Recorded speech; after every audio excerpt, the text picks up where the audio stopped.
El aroma a aguarrás y barniz inundaba mi pequeño taller en el subsuelo del Museo Nacional de Bellas Artes.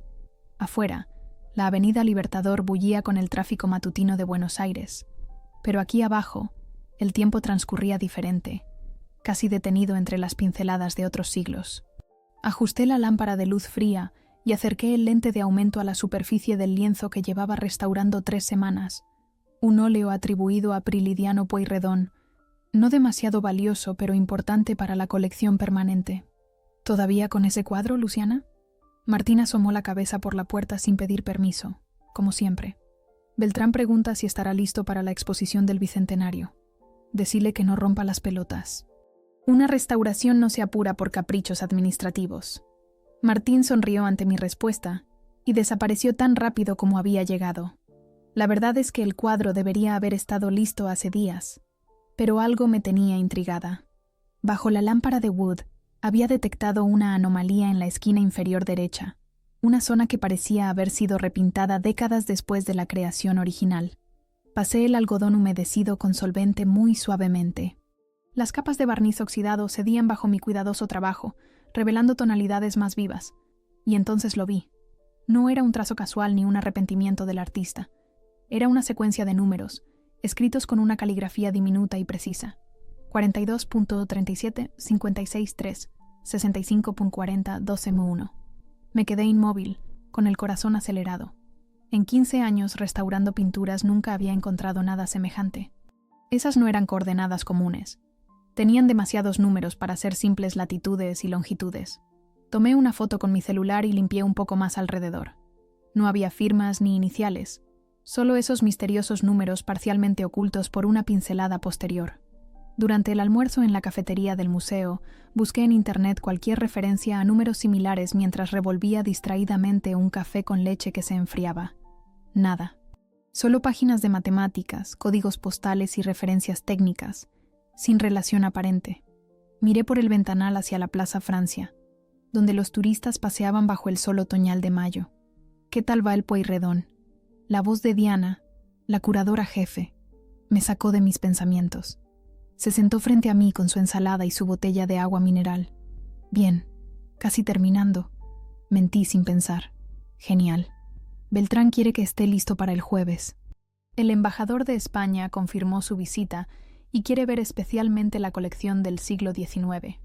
Lo estará, respondí secamente, sabiendo que estaba comprometiendo mi tiempo libre. Volví al taller decidida a verificar la procedencia del cuadro. En el sistema informático, encontré que la obra había sido donada al museo en 1967 por una tal Amelia Gutiérrez de Sánchez. No había mucha más información, solo que la pintura representaba una escena rural en la provincia de Buenos Aires y que había estado en su familia por 3 generaciones. Esa tarde, mientras el museo cerraba sus puertas y los pasos de los últimos visitantes se alejaban por los pasillos de mármol, tomé una decisión. No informaría sobre mi hallazgo hasta entender qué significaban esos números.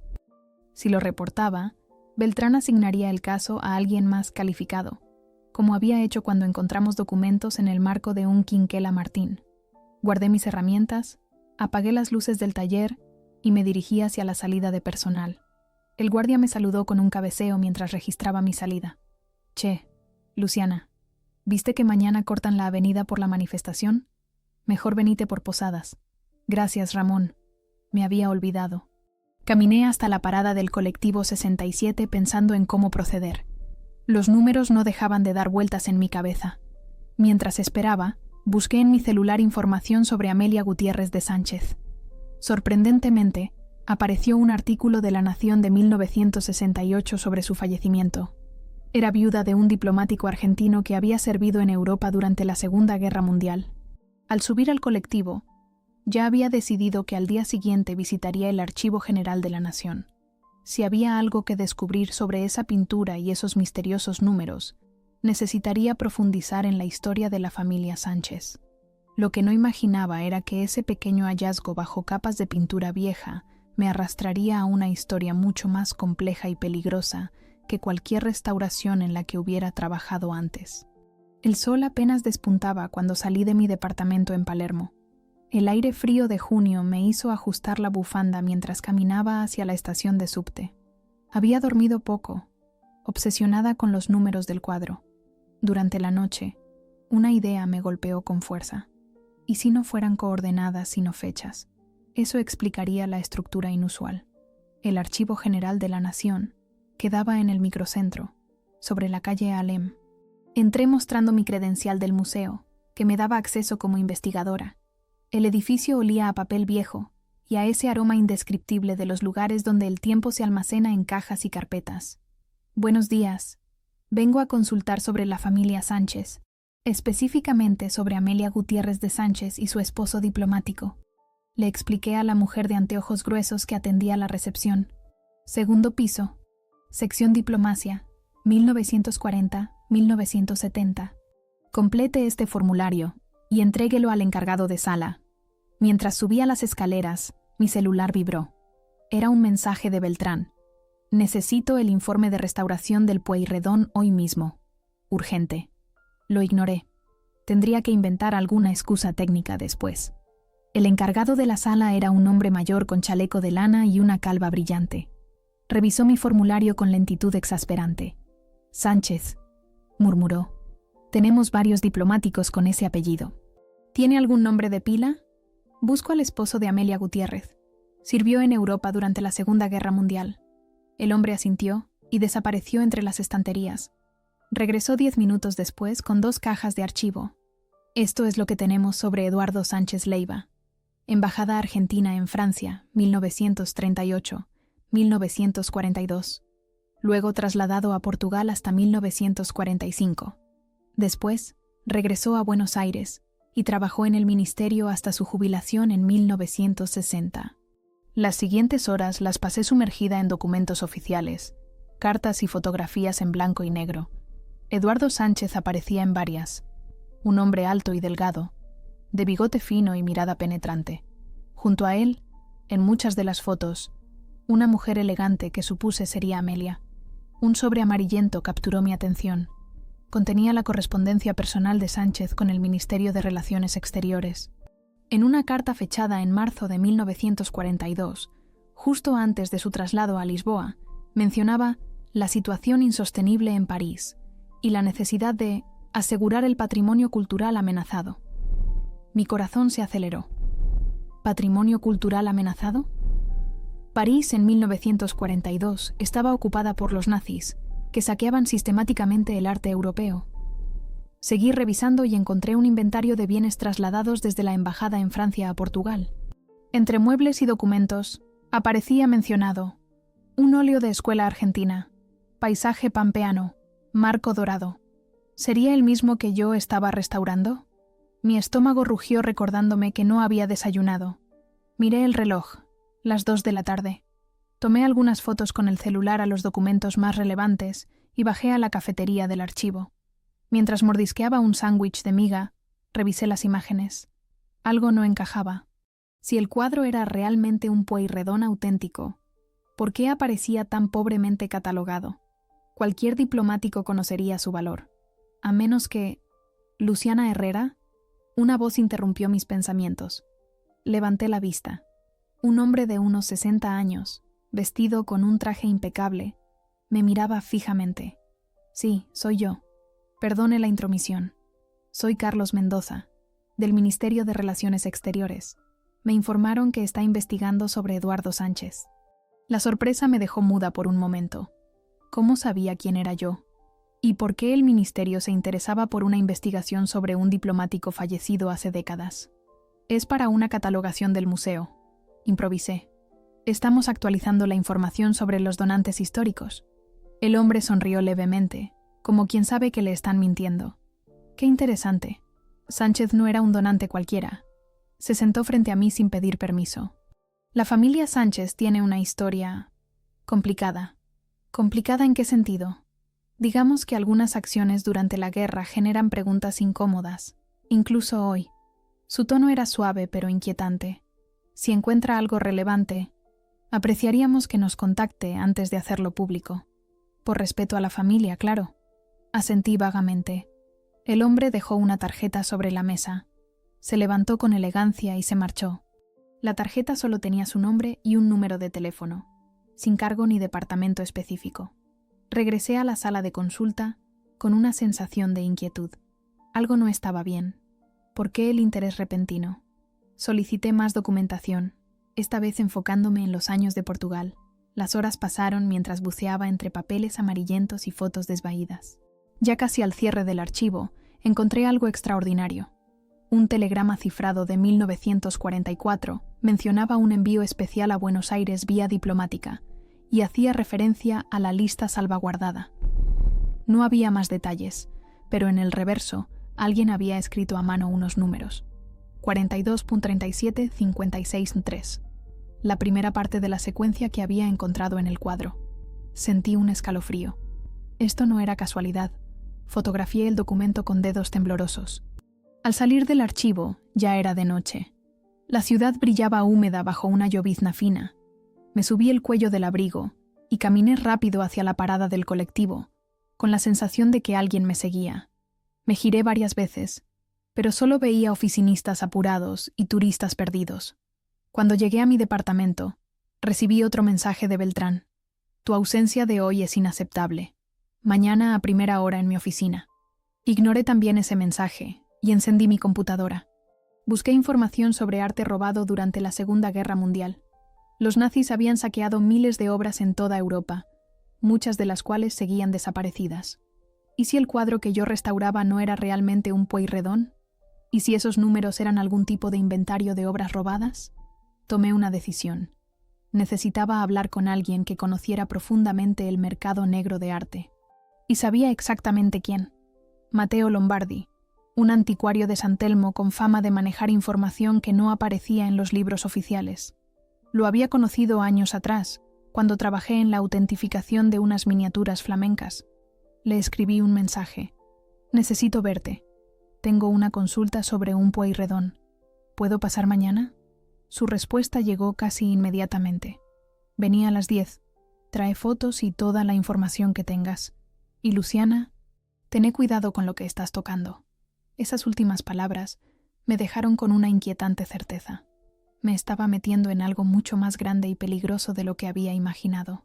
La mañana siguiente amaneció con esa niebla espesa que a veces cubre Buenos Aires en invierno, difuminando los contornos de los edificios.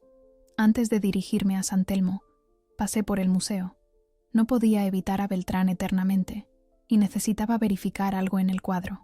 La oficina del director estaba en el primer piso, con vista a los jardines. Toqué la puerta con decisión. «Adelante». Su voz sonaba irritada. Entré y me encontré no solo con Beltrán, sino también con Diana, la curadora, y un hombre que reconocí inmediatamente. Carlos Mendoza, el supuesto funcionario del ministerio que me había abordado en el archivo. «Ah, Luciana», dijo Beltrán con falsa cordialidad. «El señor Mendoza nos estaba contando sobre tu interés en la familia Sánchez». «Buenos días», respondí, manteniendo la compostura. «Estoy documentando la procedencia de todas las piezas que restauro. Es parte del nuevo protocolo internacional». Diana me miró con curiosidad. Ella sabía perfectamente que no existía tal protocolo. «El caso es que el Pueyrredón debe estar listo para mañana», continuó Beltrán. «El embajador español insiste en verlo. Curioso que justo ese cuadro genere tanto interés», comentó Mendoza con una sonrisa tensa. «Estará listo», aseguré. De hecho, venía a trabajar en ello ahora mismo. Salí de la oficina sintiendo sus miradas clavadas en mi espalda. Algo no encajaba. ¿Por qué estaba Mendoza allí? ¿Y por qué tanto interés en un cuadro supuestamente menor? En mi taller, cerré la puerta con llave y examiné el lienzo nuevamente. Los números seguían allí, casi imperceptibles. Tomé una decisión arriesgada. Extraje una pequeña muestra de pintura del área repintada y la guardé en un sobre. Si mis sospechas eran correctas, esa capa no tendría más de 80 años, no los 150 que debería tener un auténtico Pueyrredón. Avancé con la restauración lo suficiente para que pareciera que estaba trabajando normalmente. A las 9:30 dejé el museo, diciendo que buscaría un material específico. Nadie me cuestionó, pero sentí que me vigilaban. San Telmo estaba despertando cuando llegué. Los anticuarios preparaban sus locales y los cafés servían las primeras medialunas del día. La tienda de Mateo estaba en un pasaje empedrado, entre una librería de viejo y una galería de arte contemporáneo. Un cartel discreto anunciaba Antigüedades Lombardi, desde 1958. La campanilla de la puerta sonó cuando entré. El local era un laberinto de muebles antiguos, lámparas art déco y vitrinas con platería. El aroma mezclaba madera vieja, libros y el inconfundible café que Mateo siempre tenía preparando. Puntual como siempre, Luciana. Mateo emergió de la trastienda con 2 tazas humeantes. Pasá. No quiero que conversemos aquí. Lo seguí a una habitación posterior que funcionaba como su oficina personal. A diferencia del desorden calculado de la tienda, este espacio estaba meticulosamente organizado. Estanterías con libros de arte, un escritorio antiguo y una mesa de luz para examinar piezas. «Te escucho», dijo, ofreciéndome una silla y café. Le mostré las fotos del cuadro, los números ocultos y los documentos del archivo. Mientras hablaba, su expresión se tornaba cada vez más grave. «¿Tenés idea en lo que te estás metiendo?», preguntó cuando terminé. «No exactamente, por eso vine». Mateo se levantó y cerró la cortina de la pequeña ventana. Luego extrajo una llave de su bolsillo y abrió un cajón del escritorio.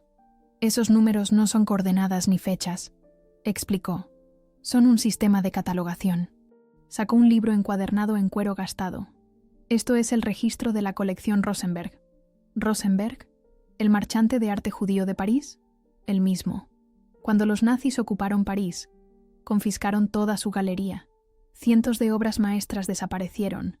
Abrió el libro en una página marcada. «Este catálogo es una copia del original. Muy pocos existen». El libro mostraba un sistema de numeración similar al que había encontrado en el cuadro. Mateo pasó las páginas hasta detenerse en una entrada específica. 42, 37, 56, 3. Corresponde a un Renoir. Mujer en el jardín, 1873. Desaparecido desde 1942. Mi corazón dio un vuelco. ¿Estás diciendo que mi Pueyrredón podría ser un Renoir robado? Es posible. Durante la guerra, muchas obras fueron repintadas para ocultar su verdadera identidad. Mateo me miró fijamente. ¿Tenés la muestra de pintura que mencionaste? Le entregué el sobre. Él lo abrió cuidadosamente y examinó los diminutos fragmentos bajo su lupa. Interesante. La textura no corresponde a la técnica de Pueyrredón. Dejó la lupa sobre la mesa. Necesitaría hacer un análisis más detallado, pero mi instinto me dice que tenés razón. Alguien repintó este cuadro para ocultar algo debajo. Pero, ¿cómo llegó a la colección de Sánchez? Él era diplomático argentino. Mateo soltó una risa amarga. Durante la guerra, muchos diplomáticos de países neutrales ayudaron a trasladar arte robado. Algunos por dinero, otros por ideología. Bajó la voz. Y la Argentina de esos años no era precisamente hostil al régimen nazi. Un escalofrío recorrió mi espalda. Si esto era cierto, el museo albergaba arte robado durante el Holocausto. ¿Y la segunda parte de los números? 65, 40, 12.1. Pregunté. Mateo volvió a consultar el libro. No aparece aquí. Podría ser de otro catálogo. O quizás... Un ruido en la tienda nos interrumpió. La campanilla de la puerta había sonado, pero no escuchamos pasos ni voces. Mateo me hizo un gesto de silencio y se levantó sigilosamente. Abrió un cajón distinto del escritorio y extrajo algo que me sorprendió. Una pistola pequeña. «Quédate aquí», susurró. «No hagas ruido». Salió cerrando la puerta. Mi corazón latía tan fuerte que temí que se escuchara. Pasaron segundos eternos hasta que oí voces amortiguadas. Luego el sonido inconfundible de algo rompiéndose y un golpe sordo. Busqué frenéticamente mi celular para llamar a emergencias cuando la puerta se abrió de golpe. No era Mateo quien estaba en el umbral, sino Carlos Mendoza, con una expresión fría y calculadora. «Señorita Herrera, parece que tenemos mucho que discutir sobre el patrimonio cultural argentino». Detrás de él vi a Mateo en el suelo, inmóvil, con un hilo de sangre corriendo desde su frente. Mendoza dio un paso hacia mí.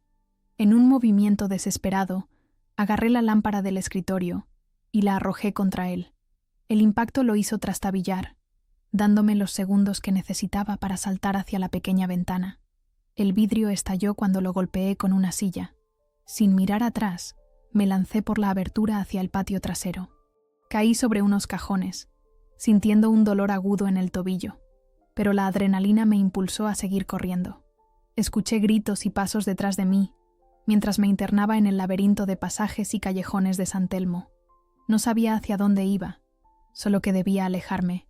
En mis manos aferraba lo único que había logrado llevarme, el pequeño libro de la colección Rosenberg y mi celular con las fotos de todas las evidencias.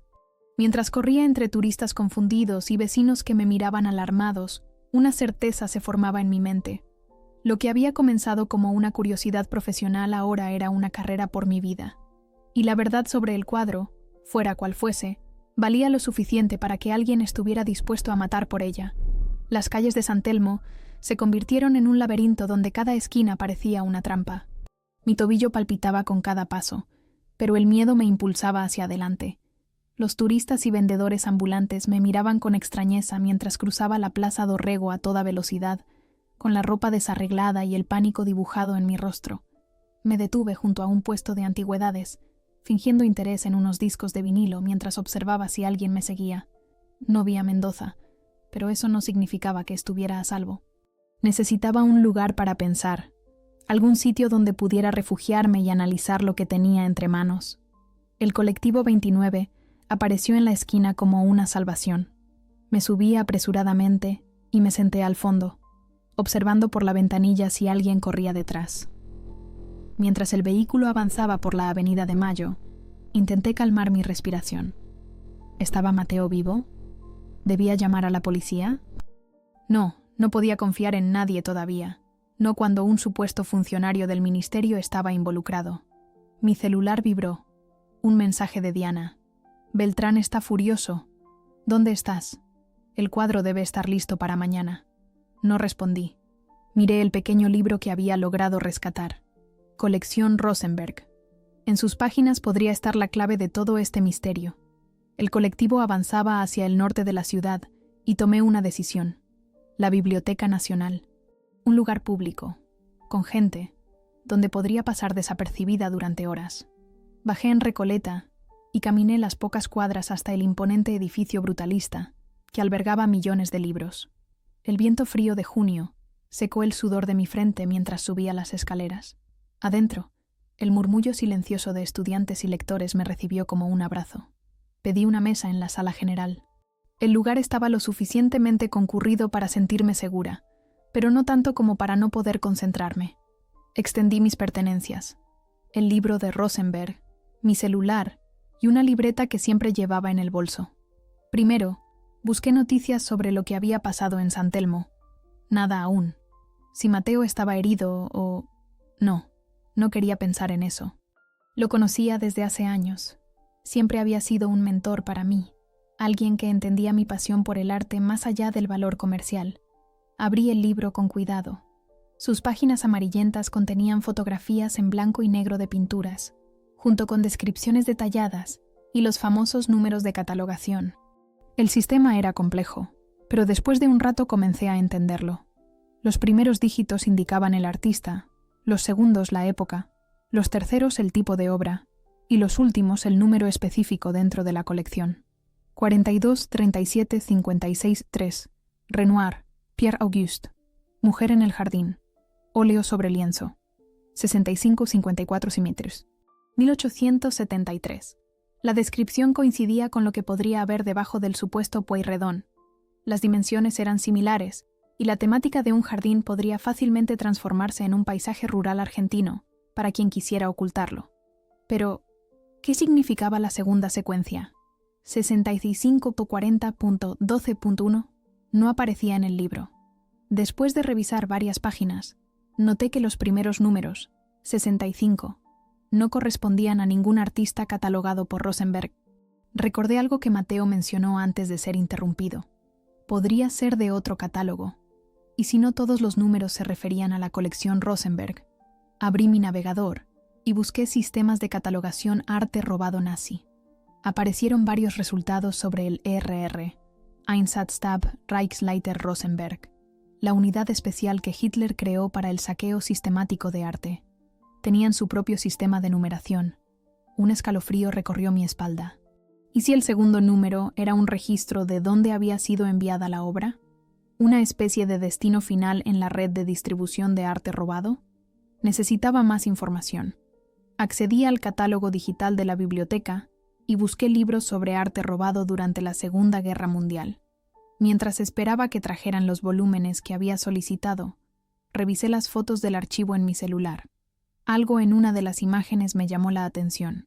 En una fotografía de Eduardo Sánchez en Lisboa, 1944, se veía parcialmente un cuadro en la pared de fondo. Era difícil distinguirlo bien, pero parecía un paisaje. ¿Podría ser el mismo? Amplié la imagen todo lo que pude. La calidad era pésima, pero había algo familiar en la composición. Justo entonces, una bibliotecaria llegó con los libros que había pedido. «Señorita, aquí tiene los volúmenes solicitados». «Gracias», respondí mientras tomaba la pila de libros. Pasé la siguiente hora sumergiéndome en la historia del saqueo nazi. La escala era abrumadora. Más de 650.000 obras de arte habían sido robadas en toda Europa, muchas de ellas nunca recuperadas. El caso de la familia Rosenberg era particularmente trágico. Paul Rosenberg, marchante de arte judío, había representado a Picasso, Matisse y otros grandes maestros antes de huir de París en 1940, dejando atrás cientos de obras que fueron confiscadas. En uno de los libros, Rutas del Expolio, encontré un capítulo dedicado a Sudamérica como destino de arte robado. La Argentina aparecía mencionada repetidamente. La neutralidad argentina durante gran parte de la guerra y las simpatías pronazis de varios funcionarios facilitaron la llegada de bienes expoliados. Diplomáticos y empresarios actuaron como intermediarios en una red que permitió blanquear arte de procedencia dudosa. Mi corazón se aceleró cuando encontré una referencia a los sistemas de catalogación utilizados para rastrear las obras. Además del sistema ERR, existió una codificación secundaria para los destinos finales. Los números 60-69 correspondían a Sudamérica, siendo 65 el código para Argentina. Allí estaba. El segundo número, 65.4012.1, indicaba que la obra había sido enviada a Argentina, probablemente en 1940, segundo número, a través de un canal diplomático, tercer número, y era la primera de un lote, último número. Todo encajaba. El supuesto Pueyrredón que yo restauraba era en realidad un Renoir robado, repintado para ocultar su identidad y enviado a Argentina a través de la complicidad de Eduardo Sánchez. El hecho de que su viuda lo donara al museo en 1967 sugería que ella quizás ignoraba su verdadero origen, o tal vez buscaba deshacerse de una evidencia incómoda tras la muerte de su esposo. Mi celular vibró nuevamente. Esta vez era un número desconocido. Dudé antes de abrir el mensaje. «Luciana, soy Mateo. Estoy en el Hospital Rivadavia. No estoy grave, pero necesito verte. No confíes en nadie del museo». Un alivio inmenso me invadió. Mateo estaba vivo. Respondí inmediatamente. «¿Cómo sé que eres tú?» La respuesta llegó rápido. La primera vez que nos vimos me preguntaste por qué había elegido restaurar en vez de crear. Te dije que prefería salvar la belleza que ya existe antes que intentar crear una nueva. Era él. Nadie más conocía esa conversación. Mientras guardaba mis cosas para dirigirme al hospital, noté a un hombre de traje oscuro que miraba en mi dirección desde la entrada de la sala. Cuando nuestras miradas se cruzaron, él desvió la vista rápidamente, pero algo en su postura me resultó familiar. Había otra salida por el costado de la biblioteca, hacia la calle Agüero. Decidí usarla. Con el corazón acelerado, guardé el libro en mi bolso y caminé con naturalidad hacia los baños. Desde allí, tomé el pasillo lateral que llevaba a la salida secundaria. El aire frío de la tarde me golpeó cuando salí. Ya estaba oscureciendo y las luces de la ciudad comenzaban a encenderse. Tomé un taxi en la esquina, mirando constantemente hacia atrás. «Al Hospital Rivadavia, por favor», le dije al taxista, un hombre mayor con un mate preparado en el posavasos. «¿Está bien, señorita?» «Parece asustada», comentó, mirándome por el espejo retrovisor. «Sí, solo estoy apurada. Un amigo tuvo un accidente». Mientras el taxi avanzaba por las calles porteñas, mi mente trabajaba a toda velocidad. Si el cuadro era realmente un Renoir robado, su valor sería millonario. Pero más importante aún, Pertenecía legítimamente a los herederos de Rosenberg o de quienes fueran sus propietarios originales. ¿Por qué Mendoza estaba tan interesado en evitar que descubriera la verdad? ¿Qué conexión tenía con la familia Sánchez? Y sobre todo, ¿cómo podría probar lo que había descubierto sin poner en riesgo mi vida? El taxi se detuvo frente al hospital. Pagué y bajé, sintiendo que cada paso me acercaba no solo a Mateo, sino también a una verdad que podría cambiar la historia del arte argentino para siempre. El Hospital Rivadavia olía a desinfectante y a ese aroma particular de las instituciones públicas, una mezcla de café rancio, medicamentos y desesperanza contenida. La sala de espera estaba llena de gente con rostros cansados, algunos dormitando en sillas de plástico, otros mirando con ansiedad hacia el pasillo donde aparecían ocasionalmente médicos con carpetas. Me acerqué a la recepción intentando parecer tranquila. Buenas noches. Busco a Mateo Lombardi. Me avisaron que está internado aquí. La recepcionista, una mujer de mediana edad con el pelo recogido en un rodete tirante, tecleó en su computadora sin mirarme. ¿Lombardi? Sí, está en observación. Habitación 412. Cuarto piso. Solo familiares, añadió, levantando por fin la vista. Soy su sobrina. Mentí sin pestañear. Asintió con desinterés y me indicó los ascensores. Mientras esperaba, observé la entrada principal. Si Mendoza o alguno de sus cómplices me había seguido, aparecerían por allí. Los ascensores estaban demorando demasiado. Opté por las escaleras, subiendo los 4 pisos a pesar del dolor en mi tobillo.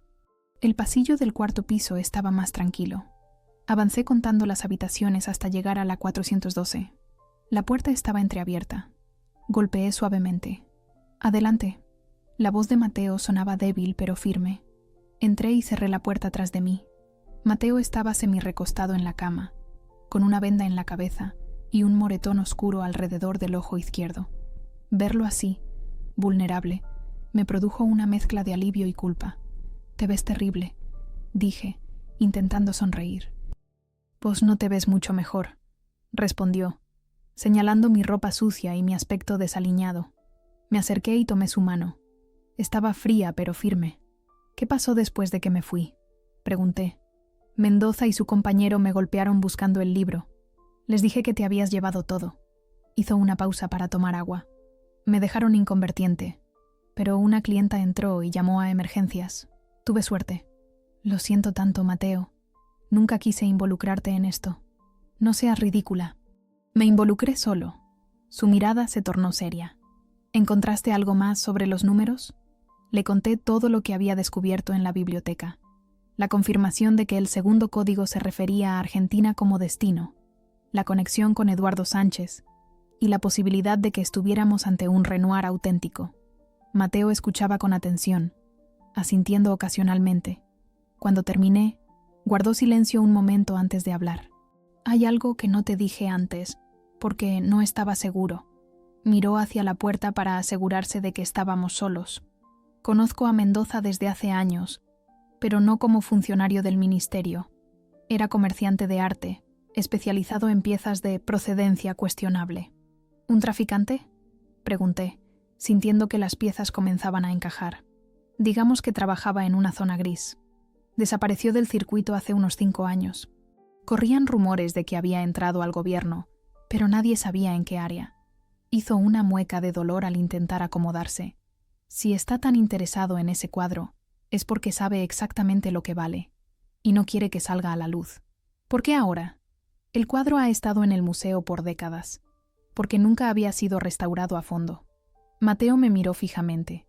«Luciana, tenés que entender algo. Hay familias que llevan 70 años buscando su patrimonio robado. Si se confirma que es un Renoir, los herederos de Rosenberg tienen derecho a reclamarlo. Y eso afectaría a quienes han estado ocultando su origen todos estos años». Completé. «Exactamente. La familia Sánchez sigue siendo influyente. El hijo de Eduardo es senador nacional y su nieto trabaja en...». Se detuvo, como si acabara de realizar una conexión. «En el Ministerio de Relaciones Exteriores». Un escalofrío recorrió mi espalda. «¿Crees que Mendoza es parte de la familia Sánchez?».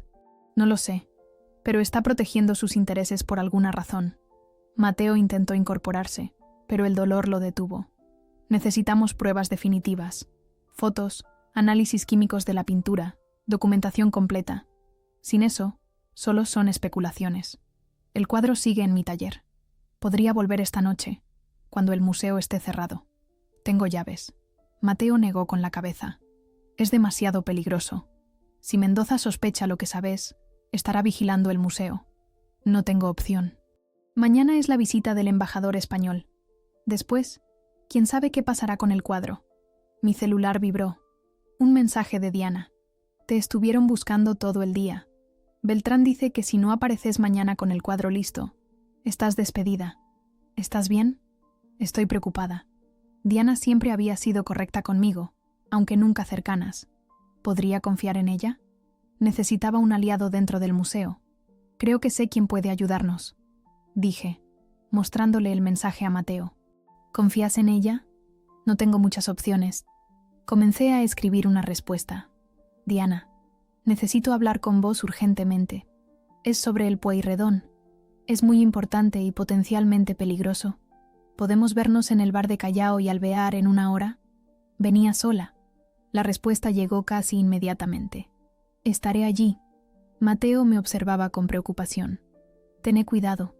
Si realmente es un Renoir, estamos hablando de una obra que podría valer más de 30 millones de dólares. La gente ha matado por mucho menos. Lo sé. Guardé mi celular. ¿Qué harás tú? El médico dijo que debo quedarme esta noche en observación. Sonrió débilmente. Además, así tengo una coartada perfecta. Vos deberías conseguir una también.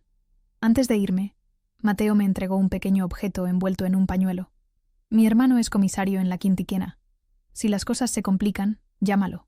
Había una tarjeta con un nombre y número. Y llévate esto, por si acaso. Desenvolví el paquete.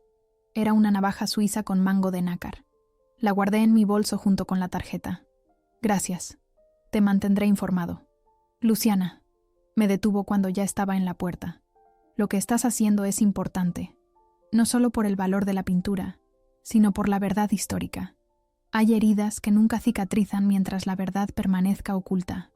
Asentí y salí al pasillo. El hospital seguía su rutina nocturna, ajeno al drama que se desarrollaba entre sus paredes. Bajé por las escaleras nuevamente, atenta a cualquier rostro sospechoso. Al salir, la noche porteña me envolvió con su humedad característica. Tomé un taxi hasta mi departamento en Palermo. Necesitaba cambiarme, recoger algunas herramientas básicas de restauración y armar un plan. Mi departamento parecía extrañamente ajeno cuando entré, como si hubiera estado ausente semanas en lugar de un día. Todo estaba exactamente como lo había dejado. Los libros apilados junto al sillón, la taza de café a medio terminar en la cocina, las facturas sin pagar sobre la mesa. Me duché rápidamente, dejando que el agua caliente lavara no solo la suciedad, sino también parte del miedo que se había acumulado en mi cuerpo. Al salir, me vestí con ropa oscura, práctica, y recogí mi pelo mojado en una coleta. Preparé una pequeña mochila con lo esencial, una linterna pequeña, un estuche con herramientas de precisión, guantes de látex, mi cámara profesional y el libro de Rosenberg. Mientras guardaba todo, mi mirada se detuvo en una foto enmarcada sobre mi escritorio. Yo a los 12 años, sonriendo junto a mi abuelo en su taller de restauración. Él había sido mi inspiración, quien me enseñó a amar el arte no solo por su belleza, sino por las historias que escondía. Cada pincelada es un secreto, Lucy, solía decirme. Nuestra tarea es descifrarlos con respeto. ¿Qué pensaría él de todo esto? ¿De un cuadro robado, repintado, usado para ocultar crímenes de guerra? Seguramente me diría que la verdad siempre merece salir a la luz, sin importar cuánto tiempo haya permanecido oculta. Antes de salir, miré la hora, 20:45. Tenía tiempo suficiente para llegar al bar y encontrarme con Diana. Escribí una nota breve con toda la información que había recopilado y la guardé en un sobre junto con una copia de las fotos más importantes. Lo escondí en mi biblioteca, detrás de una edición vieja de Historia del Arte Argentino. Si algo me pasaba, quería dejar un rastro. El bar en Callao y Alvear era uno de esos lugares tradicionales que sobreviven en Buenos Aires a pesar de la modernización. Mesas de madera, sillas tonet y mozos de cierta edad con chalecos negros y actitud displicente. Elegí una mesa al fondo, desde donde podía ver la entrada, y pedí un café. A las 21:15 exactas, Diana entró. Vestía un abrigo negro que contrastaba con su pelo rubio recogido. Miró alrededor hasta localizarme y avanzó con paso decidido. Su expresión oscilaba entre la preocupación y la curiosidad. «Luciana, ¿qué diablos está pasando?», preguntó mientras se sentaba. «Beltrán está como loco y hoy apareció un tipo del ministerio preguntando por vos». Respiré hondo. Era el momento de la verdad, literalmente. La decisión que tomara ahora definiría todo lo que vendría después. «Diana, lo que voy a contarte es difícil de creer, pero necesito que me escuches hasta el final. Se trata del cuadro, pero también de algo mucho más grande. Arte robado durante el Holocausto, encubrimiento y personas dispuestas a lo que sea para mantener el secreto». Diana escuchó en silencio, con los ojos cada vez más abiertos mientras yo desplegaba toda la historia. Los números ocultos, el libro de Rosenberg, el ataque a Mateo, los códigos de catalogación nazi y la posibilidad de que el supuesto Pueyrredón fuera en realidad un Renoir robado durante la guerra. Cuando terminé, permaneció callada por lo que pareció una eternidad. «Mierda, Luciana», dijo finalmente en voz baja. «¿Tenés pruebas concretas?». Le mostré las fotos en mi celular, el detalle del número oculto en el cuadro, los documentos del archivo, las páginas relevantes del libro de Rosenberg. «No es concluyente, pero hay demasiadas coincidencias», admití. «Necesito examinar el cuadro una última vez, hacer pruebas con luz infrarroja para ver si hay otra imagen debajo». Diana bebió un sorbo de su café, que ya debía estar frío. «¿Por qué me contás todo esto a mí?». Era una pregunta justa. Diana y yo éramos colegas, pero nunca amigas cercanas. «Porque necesito entrar al museo esta noche, y vos sos la única persona allí en quien podría confiar». La miré directamente. «Y porque como curadora jefe, deberías saber si una obra de tu colección tiene un origen turbio». Se pasó la mano por el pelo, gesto que hacía cuando estaba pensando. La conocía lo suficiente para saber que era meticulosa y ética en su trabajo. «Si lo que decís es cierto, el museo podría enfrentar un escándalo internacional», murmuró. «Pero si no hacemos nada y se descubre después, sería peor». «Exactamente. ¿Quién más sabe sobre esto?». «Mateo Lombardi, el anticuario. Y obviamente Mendoza, aunque no sé exactamente cuánto». Dudé antes de añadir. «También sospecho que Beltrán está involucrado de alguna manera. Su insistencia con el cuadro es extraña». Diana asintió lentamente. «Beltrán y Mendoza estuvieron reunidos a puerta cerrada esta tarde. Escuché fragmentos. Mencionaron algo sobre asegurar la procedencia y controlar el daño. Un escalofrío me recorrió la espalda. Estaba en lo cierto». «¿Me ayudarás?», pregunté directamente. «Sí», respondió tras una pausa. «Pero necesitamos un plan. No podemos simplemente entrar y sacar el cuadro». El mozo se acercó a preguntar si queríamos algo más. Ambas pedimos otro café. La noche iba a ser larga. Durante la siguiente media hora, elaboramos un plan. Diana, como curadora jefe, tenía acceso a todas las áreas del museo y conocía los horarios de los guardias. Yo tenía las llaves de mi taller y el conocimiento técnico para examinar el cuadro. Decidimos encontrarnos a medianoche en la entrada lateral, la que daba al jardín de esculturas. «Una cosa más», dijo Diana mientras pagábamos la cuenta. «Si confirmamos que es un Renoir robado, ¿qué hacemos después?». «Documentarlo todo y contactar a la Comisión para el Arte Recuperado del Holocausto. Ellos tienen los protocolos para estos casos. Beltrán y la junta directiva nos matarán. Preferible eso a ser cómplices de un crimen que comenzó hace 80 años. Nos separamos en la puerta del bar. Diana tomó un taxi hacia su casa en Recoleta, mientras yo decidí caminar unas cuadras para despejarme.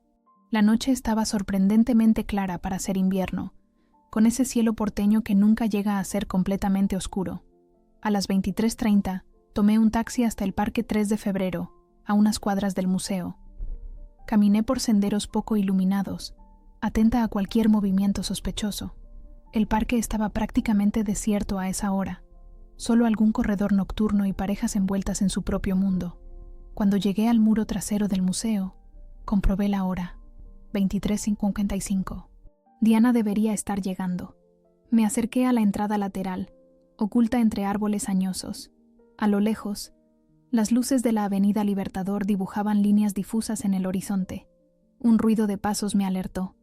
Me oculté tras una escultura modernista de hierro. ¿Luciana? La voz de Diana era apenas un susurro. Salí de mi escondite. Diana estaba frente a la puerta, con un abrigo negro y una pequeña mochila similar a la mía. Pensé que no vendrías, confesé. Yo también lo pensé, respondió con una sonrisa tensa mientras sacaba un juego de llaves. La puerta se abrió silenciosamente. Diana desactivó la alarma con su código personal, explicándome que los guardias hacían rondas cada hora, pero solo en las salas principales. Los talleres del subsuelo rara vez eran revisados durante la noche. Descendimos por una escalera de servicio, nuestras linternas proyectando sombras fantasmales en las paredes de piedra. El museo dormido tenía una atmósfera completamente diferente, como si las obras cobraran una presencia más intensa en la oscuridad. «Por aquí», susurré, guiándonos hacia mi taller. La puerta cedió con mi llave. Dentro, todo estaba exactamente como lo había dejado. El cuadro en el caballete, las herramientas dispuestas meticulosamente sobre la mesa, los frascos de solventes y barnices alineados en el estante. Cerré la puerta y encendí la luz de trabajo, una lámpara direccional que iluminaba solo el área del cuadro, sin proyectar claridad hacia el pasillo. Diana observaba fascinada mientras yo preparaba el equipo. «¿Qué vas a hacer exactamente?», preguntó. «Primero, documentar los números ocultos con la mejor resolución posible. Preparé mi cámara con un lente macro. Luego, examinar con luz ultravioleta para ver si hay más inscripciones. Finalmente, si tenemos suerte, intentar ver a través de la capa superior con luz infrarroja». Trabajé metódicamente, como me habían enseñado. Cada paso documentado, cada observación registrada. Diana me asistía en silencio, sosteniendo instrumentos o ajustando la luz cuando se lo pedía. Cuando encendí la lámpara ultravioleta, el cuadro reveló sus secretos ocultos. No solo los números que ya había descubierto, sino también trazos de una firma en la esquina inferior izquierda, precisamente donde debería estar la de Renoir. «Mierda», susurró Diana. Realmente podría ser cierto. El momento decisivo llegó cuando preparé la cámara infrarroja. Esta tecnología permitía ver a través de capas de pintura, revelando los arrepentimientos del artista, o en este caso, una obra completamente diferente oculta debajo. «Esto tomará unos minutos», expliqué mientras ajustaba los parámetros. La imagen comenzó a formarse gradualmente en la pantalla de la computadora conectada a la cámara, al principio borrosa, luego cada vez más definida. No era el paisaje rural que mostraba la superficie, sino algo completamente distinto. Una mujer en un jardín, con un vestido claro y una sombrilla. La composición, el estilo, la pincelada suelta pero precisa, inconfundiblemente Renoir. Diana y yo nos miramos, sin palabras. No hacía falta decirlo. Teníamos la prueba. «Es él», dijo finalmente, su voz mezclando asombro y consternación. «Es el mujer en el jardín. Necesitamos guardar esto y salir de aquí», respondí, copiando rápidamente las imágenes a mi pendrive. Un ruido en el pasillo nos paralizó.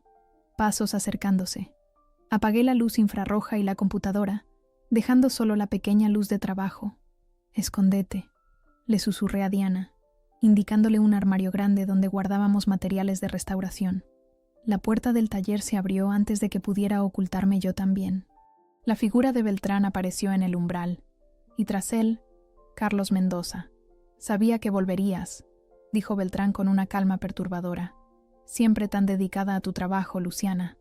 Mendoza entró, cerrando la puerta tras de sí. Su mirada alternaba entre mi rostro y el cuadro en el caballete. «Señorita Herrera». Su voz era suave pero amenazante. «Me ha causado muchas molestias hoy». Intenté mantener la calma, aunque mi corazón latía tan fuerte que temía que pudieran oírlo. «Solo estoy terminando mi trabajo», respondí. «El cuadro debe estar listo para mañana, ¿no?» «No te hagas la idiota», espetó Beltrán. «Sabemos lo que encontraste. La pregunta es, ¿quién más lo sabe?» Mi mente trabajaba a toda velocidad. Tenía que proteger a Diana, a Mateo, y de alguna manera salir de allí con la evidencia. Nadie más. Solo estaba intrigada por los números. Mendoza se acercó al cuadro, examinándolo con ojo experto. «¿Y qué descubriste exactamente?»